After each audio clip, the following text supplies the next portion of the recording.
Ladies and gentlemen, good morning. After 888 episodes of Doing Lives, we're going to talk about what we have learnt and what we know.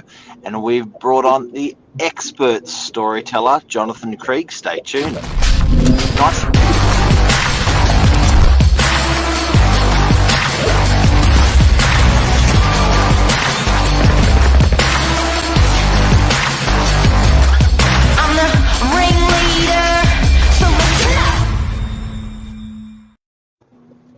Good morning, gents. Top of the morning. Jonathan, thanks for joining us. Pleasure to have you on as always. Great to be here, Billy. 888 episodes. Congratulations, guys. What an achievement. It's a nice number. Thank you. We forgot, we ran out of stuff to talk about. Oh, so you brought me on because you ran out of things to talk. You guys never run out of things to talk about. It's the magic of the content that you make. Is you treat your content just like you're having a conversation, and it's almost as simple as that. It's the hardest thing to do, to be simple, but that's what you guys do, and that's why you got here. It's true. Do you reckon it's helped business? You tell me. Yep. Yeah. People, it's helped everyday topics get out there for people, where people actually ask us for, which makes it easier. They ask us for content to go up. Like last night, we got a request from a client.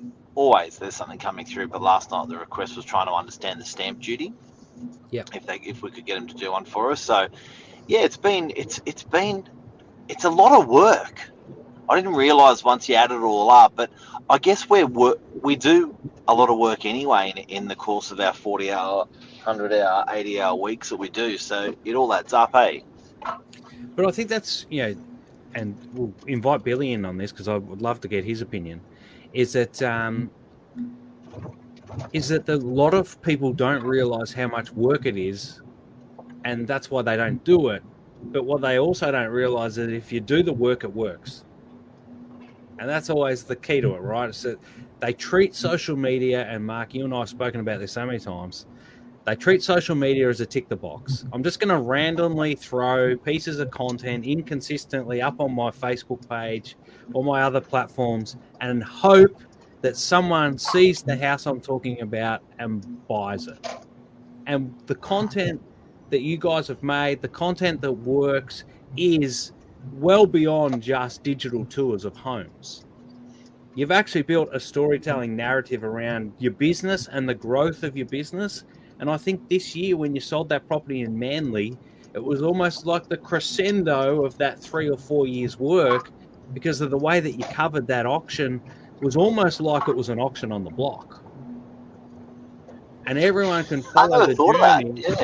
Everyone could follow the journey of how Lisa's grown, how you've grown, how Billy's come into the business, he's grown. Then you're introducing different players of your soap opera. Billy's the luckiest real estate agent in Australia. There's no doubt about it, because he's come straight into a content-driven business, which is, if he ever decides to leave, and I don't think he will, because he'd be mad if he did, wouldn't you, Billy? Absolutely. That he now understands the value of content. He's learning how to make the content. He's learning how to be engaging. You see him now. He started off as this scared, almost little schoolboy-looking guy, a bit nervous. Now he's up there with these beautiful girls, co-hosting his own shows. He's got his haircut done for today's episode. He's flying. And he'll never know real estate any other way. Just doing this will be part of his business, and it is the way of the future. So he's so much further in front than anyone else that this guy right here could be the luckiest real estate. Just landed the mum job, Mark. Very, very lucky. It is like a story, actually, now that you think of it. It's documented the whole way. Yeah, it's funny. The whole business, Novak Properties, is its own soap opera, right? It is like Keeping Up with the Kardashians, just throw in real estate. Like it really is. Now, this is how it is, because people like us who watch from the outside, and some of us have been lucky enough to be inside as well, you're getting to learn these personalities. And like, maybe you're not going to sit there at 7:30 on a Monday night and sit there for half an hour and watch everything about Novak for half an hour. But in the smaller snippets of social media, you're doing enough to grab attention, deliver value, you're being real, relevant and relatable to the needs of the people in your market. And as a result, you've started to own your patch. Not only that, keeping up with the Novakians. I love it, Lisa. What a great line. Right? So you're owning your patch, but now you're actually stretching beyond your patch because the social media algorithms are going, who are the people who are having conversations at the coffee shop talking about real estate? And whose content can we serve them that gets the reactions that we want to have? Because this is all about, let's take Facebook, for example. They want to keep people on their platform for as long as possible. So they're using the app to listen to the conversations we're having, and then they're having to go out and find the content that matches the conversation. That's as simple as it is. And at the moment, you guys are making so much valuable content online, is that your content gets served up. So that's why you're dominating the airspace. And I tell it to people all the time, you guys aren't any threat to patches in different cities or states, but you're a threat to your neighbors, because once you've saturated the northern beaches and DY and all these areas that you used to talk about all the time, market. It's going to stretch out because Facebook's going to keep looking for new audiences to help you grow, because you help Facebook grow by keeping people watching. Yeah, it's crazy. Simple. It's definitely helps. Look what Lisa's got to say. 95% of Lisa's What appraisals Lisa generated by socials, which is crazy when you think about 95% of Nuts. appraisals I receive are generated by my socials. And I would suggest that somewhere around 90% of the properties she sells are via socials. Yeah, it's when you think about as an agent looking for a way to try and get some business, it's a great tool to have. So, Mark, you're a creative marketer. You've always been, ever since you started your business as a 21-year-old out of the window of a pie shop. What was the hardest thing for you to achieve when you first opened Novak? money. Yeah. And where does money come from? Hard work. Yeah, it comes from business though, doesn't looking after people. Yeah. So basically, finding the people that needed help, helping them, and then obviously that money comes in, and then you pay bills. So finding the people, there's one way of finding them. You go find them, and then there's another way, which is they find you. Same thing. In a way, but the vehicle's different, because what you're talking about there is that when you first started, you had to hustle. You had to get out there and find people who needed help to sell. And then once you sold homes, you started building your reputation because you did it better than others, and then you get better and better and better, and your reputation builds. And then you have other people starting to talk about you. Yep. Your conversations that you'd never know were even happening were going on at barbecues in backyards, saying, I just sold my house, it was a great experience. Oh, who'd you use? I used Novaks. Yep. And what you guys have replicated, and this is the magic of social media, is that you've replicated the ability, or you've given the information into other people who then talk about you as a referral to others. So it's not actually the people that are watching necessarily when they learn about you. So people who come to Lisa via socials, it's not necessarily that they've come to you because they've found you randomly on social media. It's because someone else has found you, had a great experience, and then referred you in. And as Luke says, attention is key. Awareness is key. They've got to know about you before they do business with you.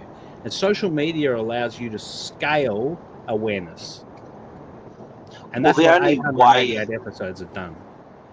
Well, traditionally the only way that they would learn, once referred to you once, or they've heard about you, the way they would learn about you is they'd ring you up and come into your office and get opposite you, or they'd ring you up and say, can you come to my place and have a chat?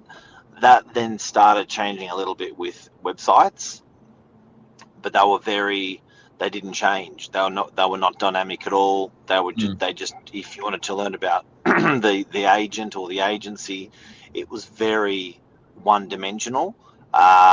Then it changed with socials. So now a consumer, if they are recommended, referred, or like a real estate agent, they can follow them on socials. And if it's a good operator, it's amazing how much depth and how much content they can find out about that person. So much so that they've decided to use that person, and as soon as that person walks through their door, they just go, "Where do I sign?" Well, I know it all. I know, I've been following you for years. Yeah, it's crazy. Yeah. So for Billy, and I'm going to take the hosting role in the middle here. Billy, tell us how you recently, in the last 12 months or so, moved into sales. And obviously the most daunting thing for someone getting into real estate sales is, how do you find your own property on your own steam? And how did you find yours? Well, I'm lucky where I've been working with Lisa and Michael, and being able to sort of learn off the back of them has been obviously amazing, so helpful. So I'm still in the process of trying to, perfect. I guess the prospecting is tough. So yeah, I haven't actually nailed my first one individually, but working in the team has given me an opportunity to pick up leads that are already warm and help clients that have already sort of engaged with Lisa, which has been great. Yeah. So yeah, I mean, Michael's talented well beyond his years. I agree, Lisa. Let's make this is the Billy show, Mark. Pump Billy up. It is. You know what? It's been an incredible journey to watch. Billy listens with his brain. It's even to watch it. It's you can see when he asks a question. It's pretty cool. It's very I've worked like 30 years. I've been an agent now, and I work with a lot of talent. Watch Billy, guys. Incredible. Thank you. I think one of the things that these younger agents, and you guys have grabbed it at Novak, is the hardest thing to do is to build your reputation. And we mentioned it before with Luke in his comment, attention and awareness. How do these younger agents fight through what's already a pretty competitive market? Well, the beauty that you've got, Billy, is you've got people who are in front of you in your business who are already doing it, and they're generous enough to let you in on it too. So you're sort of coming through on this ability to you're building your reputation on the back of masters of the business. And what it will do, and I think this is the biggest thing I see with agents that I work with, is you're turning cold calls into warm calls, Mark. As you said before, they already know who you are. And so there's no cold calling. And cold calling is probably the scariest thing most agents face. Is like, I really got to sit here all afternoon and ring strangers. This isn't going to be a pleasant experience. It's hard but work. when they've watched your socials and they know who you are and they've learned a little bit about your life and they know that you've just gone and had your hair cut, and they can connect with you like a human, those cold calls are no longer cold. They're warm. Jonathan, I've got a question for you. Sure. You're a storyteller in the media world, and you've chiseled out a career, a life in educating people. You're a hired gun, and you teach them how to bring the brands alive, or on for instance social media. You call it a storyteller. Where is and today we're talking about our episodes and what we've learned. Where are we going with this? Like, what's the evolution now? If you've seen, what you've been thinking crystallize in the last year or two, what are you seeing the next year or two with digital and the way it's going? Is it more of the same, or talk to us? No, it's all about evolution and continued evolution. And you guys are pretty different, Mark. I think you realize you're ahead of the pack here. And what you guys are going to do is you got to keep evolving because other people are catching you. Because the problem with success in this space is that you're showing people exactly what you're doing, and that's where success comes from. So, if you're successful, people know about you. And so if people know about what you and what you're doing, then they tend to copy you. So there's a difference between where Novac's is and mass market. For mass market, there's still too many agents simply not making content. They're treating social media like a secondhand clothes store in a sense. Is that they're not even trying. They're only trying when they're not as busy as they think they should be. And they go, I've got a bit of time, I might go make a video. And then so what they're doing with those videos, they go, I'm just going to go and show this house. Now, the chances of them making a video about a particular house in a particular location and having people in their Facebook feed that want to buy that house at that price in that location, it's like trying to fire a rocket at the moon. You're not going to hit it. You've got to be way more strategic than that. So mass market real estate agents need to draw a line in the sand this year, 2022, and say, right, 2023, we have to do more content, but we have to be strategic about it. Once they decide to be strategic about it, start becoming regular and consistent on social media, they then need to work on their storytelling. They need to understand that just copying other agents who are doing well is not the way that you tell stories. Storytelling is actually connected to your DNA, and the way that Billy tells a story has to be completely different to the way you tell a story, Mark. Otherwise, it's going to come across as disingenuous, and it's not going to connect, and it'll be a complete waste of his time. And it's the biggest challenge facing younger agents is that they watch these shows like $1 Million Listing. They watch people like Lisa. They watch people like Chris Henry up in the Hunter Valley, and they go, I'm going to be like them because what they're doing is working. But you're actually disconnected to yourself. So you have to be genuine to yourself. And that's probably the biggest part of the work that I do is that I sign up and work with real estate agents on a minimum of a 6-month contract. And probably the first 2 months is actually peeling back all the layers and the masks and revealing who they truly are so that they can tell real, genuine stories. And so that's the next. And you do only real estate agents? I focus on real estate, finance, and employment recruitment. They're the 3 areas. Okay. But I've got a question for you. So tell us in a really short snippet how can you start to tell better stories? How to start telling better stories? Where do you even start? Yeah. Because the answer before was, come see you, which will be. You're going to buy this book, Billy. I'm going to plug it straight away. The book will give you the secret. But here's the thing. Storytelling's really simple. And I can give it to you. And if anyone wants, I've got a PDF specifically for real estate agents. I'll send it to you for nothing because your friends are Novac. You get on there. It gives you the 3-act play. Storytelling is a 3-act play. Now, a lot of people in social media space are trying to outdo each other, and they want to teach you the 5 stages of the Hollywood plot. They want to teach you the 7 steps of Freytag's pyramid. They want to tell you all these complicated Hollywood movie-level storytelling frameworks. It's too hard for a real estate agent on the go. Real estate agents are naturally already busy. So we need to be able to teach you a way to tell stories that only takes 5 to 10 minutes a time per video.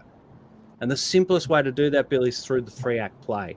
Now, the 3-act play goes like this, guys. It's really simple. You start with a problem driven by a desire. So think about your clients, think about your target audience, your target market. What's a problem driven by a desire that they want solved? Right?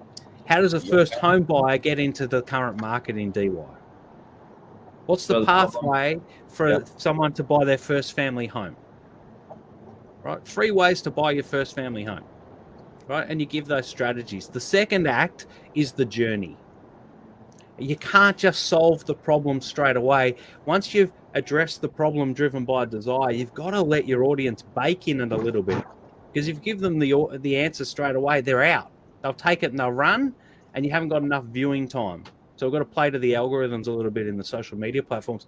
So you let them bake a little bit by talking about the current market and understanding the pains that are in the market and triggering that emotional reaction in them where they, it seems a little bit cruel sometimes. Yes, they're stressed a little bit that they can't get into their first home because it's hard. Mainstream media is telling them that it's hard. The property's too hard and too expensive. So you've got to let them bake in that and understand that the problem is a real problem. Then you get to the people end. People love the bake. You got to bake them. People love the bake because imagine a 90-minute movie that finishes in 4 minutes. It's like, right. Man, I wanted a little bit more out of that. It's the emotional journey, and that's right. So a great way is, if you look at Star Wars, for example, one of my favorite movies of all time. If Princess Leia had actually got the plans to the Death Star, to the Rebel Alliance at the start of the movie, we wouldn't have cared. Like, it would have all been over in 5-10 minutes, right? Yep. And when people pass away and die, we wouldn't have cried. We never cry about the people who die at the start of movies because we're not emotionally invested. You only cry about 3/4 of the way through near the end because we're emotionally invested. So you do the same with your own videos. I don't even cry. I don't cry. And you can make people care about houses the same way too, right? So you can get them emotionally invested in a house, and house purchasing and selling is an emotional journey. So you can do the same thing. The third thing you got to get to is you got to get to the end of the story, Billy, and you got to wrap it up. And it doesn't matter if it ends in success or failure. Most people think that all your videos have to end in success because that's a reflection of how successful you are as an agent. Failure is good. And videos that end in failure or content that ends with a failure to your story actually stand out because most people try and go for success. So try and zig when people zag. But when you get to that end, whether it's success or failure, you've always got to have a lesson. And so you've got to say, okay, this is the end of the video. This is the end of it. This is what happened. And now here's the lesson. What did we learn? And that's the value. So you've got these 4 pieces that work. They're really simple. You can do them on the go. You just got to learn how to do them for you. That's it. There you go. And buy the book. If you want. If you want to be good. What's the book called? Thank you. The book's called Like, Comment, Share, Buy. Here it is. It's got a very bright cover. You can get it all great bookstores. I wrote this in lockdown 1. It's what kept me sane. And you can get it on Amazon. You can get it anywhere. You've got the book, Mark. Maybe you could sign some copies. Send you some copies to send out to your clients before Christmas. There you go. Help people. All right. Well, that's a show. That's a bit of a long show today, but that was some great stuff there. Hopefully people can learn in any industry if they do want to get more proactive in their business in the digital world, what they can do. Plumbers, electricians, carpenters, real estate agents, mortgage brokers, anyone. Hopefully we've helped people along the way with today's episode. But if you guys have done, let's just put this in perspective. You've done 888 episodes. And how long? Like 10 minutes per episode. Yeah. Just think about how many minutes of attention that is. Like, think about that. It's a lot. Think about, like, you couldn't not be noticed making that many episodes. And the beautiful thing is, from here, right, you're in front of everyone else. The way the algorithms work is someone can't just turn up tomorrow and own the term real estate in the Northern Beaches because your content is a bank that gets built on steps and goes up. And so for them to catch you in your patch, they have to start making just as much, if not more, content than yours to catch up to you. So you could stop today. Don't do this. But you could stop today and still be sitting in front for probably the next 6 to 12 months. Yep. The problem is, if you haven't started already, and we've got Jazz Singh on there, he's in the Agents group down in Melbourne in the West. He makes great videos advertising properties. What I'd love to see Jazz do is start telling stories. Jazz, if you're still watching, kung fu it. Let's go. We spoke about stopping the morning minutes. We spoke about enough's enough, and said no. It's good. It works, but it's been a lot of at that same time, every single day, from Monday to Friday, 7:45, killer.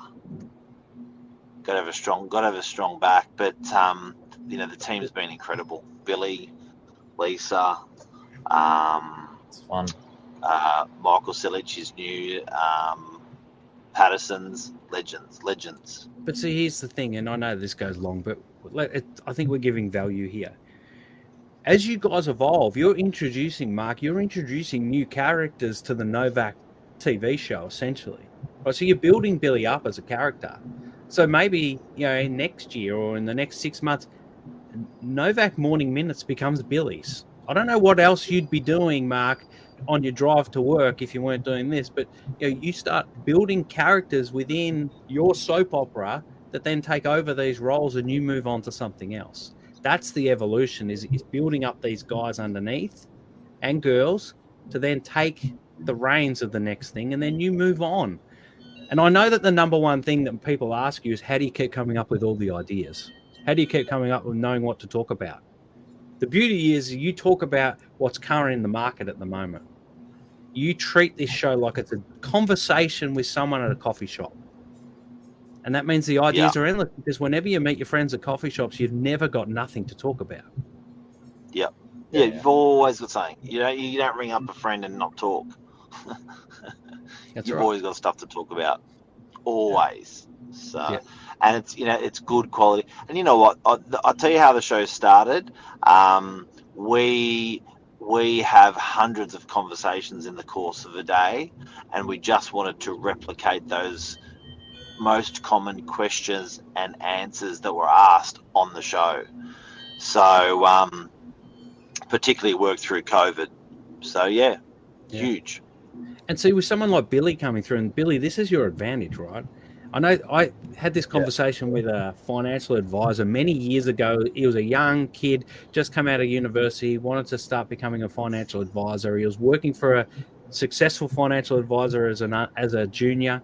And he said to me, I said, you got to start making content. He goes, who wants to take financial advice from a kid earning 60 grand a year? And you know what the answer is? A kid earning 30 grand a year. Yep. True. Yeah. And what you do, Billy, in this is you bring your tribe, your equals, your, 20 to 23, 25-year-old guys and girls who are trying to get into property. You're their conduit to this. And so that's why the business will keep evolving. Yeah. I love it. That is mic drop. Jonathan, thank you so much for coming on today. Billy, thank you so much. Mark, thank you so much. Thank you, Mark. Thanks, guys. Take care. 888.